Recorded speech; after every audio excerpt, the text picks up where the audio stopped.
My name is Jen Lewin, and I'm an interactive light artist. I create interactive sound and LED art that can be the scale of a landscape. Humans across the planet love light, and we immediately get interacting with light. And so I can create a light interaction piece, and everyone participates and plays with it and understands it. My largest piece is called Cosmos. It's over 15,000 square feet and had 240,000 LEDs. My work has been shown in over 18 countries. I think the pool has been to over 15 countries and hundreds of exhibitions. The very first pool was actually an honorarium grant from Burning Man in 2008. I built it, I had to bring it back and rebuild it. And in fact, I think the pool's been fully re-engineered and rebuilt probably over 10 times at this point. There was a lot of learning in creating a work like that. And as I got better at building the work and better at implementing my vision, then the work became more mobile and was able to travel around the world.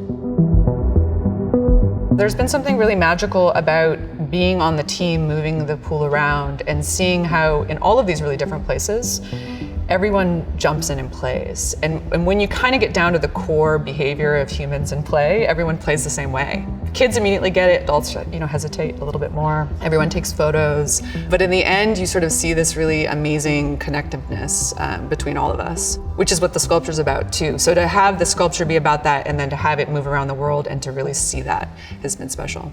In the beginning phase of any project, there's a long period of time where I just let ideas percolate.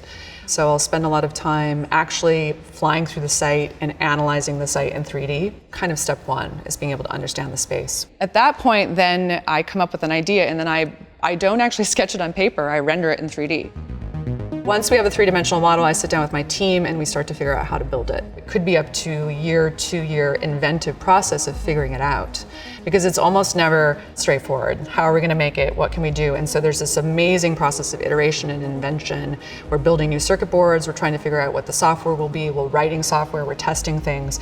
So there's just constant experimentation. Finally, we come up with a prototype.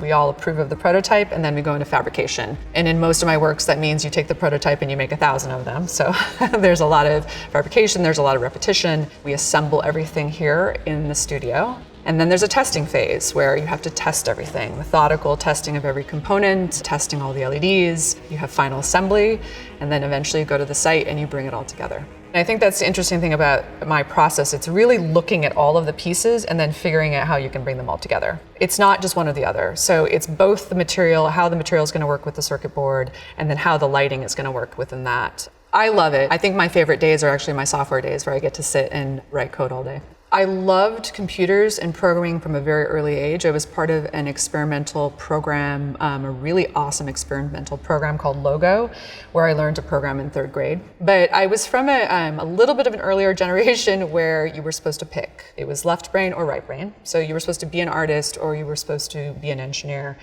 And I rather stubbornly refused to do that and just decided I was going to do both. This is actually all of the custom software that's running the Aurora sculpture in Minneapolis. And I'm looking at video that I've created and composed, and it's actually being mapped to an LED array that then is physically in the space. This is interesting software because it's also pulling in weather data. It's looking at live weather, and based on weather, it's like creating all these different playlists. So if there's a weather condition of rain, it will actually play a rain video. What you're looking at here on this screen is actually another piece of software that we built internally that allows us to communicate with any of our projects. And I'm actually communicating with an XP radio. That's an XP radio. And I can, for example, set all sorts of parameters. So I have this curtain downstairs. And if I wanted to, I can actually trigger a stored palette. I'm looking at a blue palette here, but I could actually compose a new palette right now that would then get stored onto the work permanently. So if I left, then the work would actually display that and use that as sort of a future color. So I'm really creating like a skeleton structure for all of these different kinds of lighting conditions. And then I'm creating an interactive seed, and then I'm allowing people to play within those conditions. Ground-based pieces are really unusual and different compared to most pieces like this. There's no single master computer in the Pool or Aqueous or Cosmos or any of my ground-based pieces. Many years ago, I made a decision to build these pieces as mesh networks, and that was actually an unusual decision at the time. Now it's much more common because we have all these smart devices in our home. Early 2000s, that was not common. Each platform is smart. It has all of this intelligence. It knows you're standing on it. It can animate, and then all of the platforms communicate with each other. From a code perspective, it can be really interesting because you actually are very constrained in what you can do, but you have to build this sort of very organic system that is meshable, that allows for this dynamic mesh network to be created.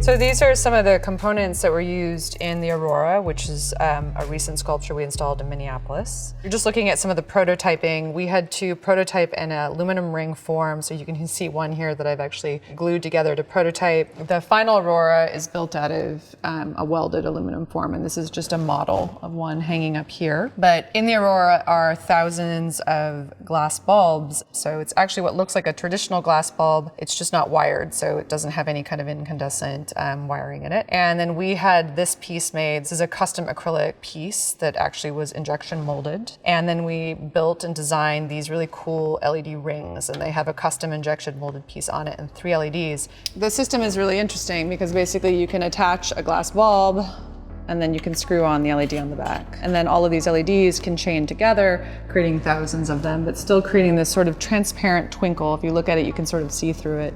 And clearly this is just a prototype, so the difference with this prototype is our boards in the back are actually black, and I didn't want that opacity. I wanted them to be semi-transparent. So if you look at the ones that we actually made, they have this really beautiful, more semi-transparent glow to them. So just examples of a large art piece that requires many, many different components. To me, there's something so intrinsically interesting about this element of participation, bringing people into the work and allowing them to create this relationship with the work where it's the work and them. All of the work has that piece of it at its heart, that idea of being part of something and being able to create that connection within public art. There really aren't that many moments where we get to play music together collaboratively. The harps are really designed with sounds that allow you to run around, play, and actually have this music experience without necessarily knowing how to play music. So it really becomes a participatory experience in light and see this really beautiful light effect on their hands.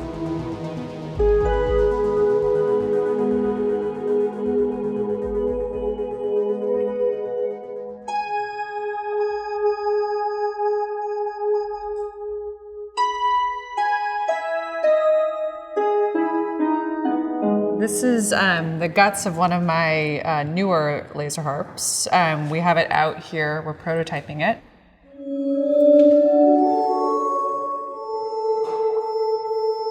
This harp is using a custom sensor. What this is doing is actually sending out an infrared beam, and it's triangulating that beam off of my hand and sending back both distance information as well as sort of the speed of change. So all of that information is being sent, I'm actually triggering it right now, it's being sent back to a custom controller that's a little bit away from us. It's not as simple as just a single note, and you'll hear on several of the notes that the notes change over time and that there's like a grace and a breathiness to the notes, so that you're not just triggering a single note, you feel like you want to move through the notes and play them.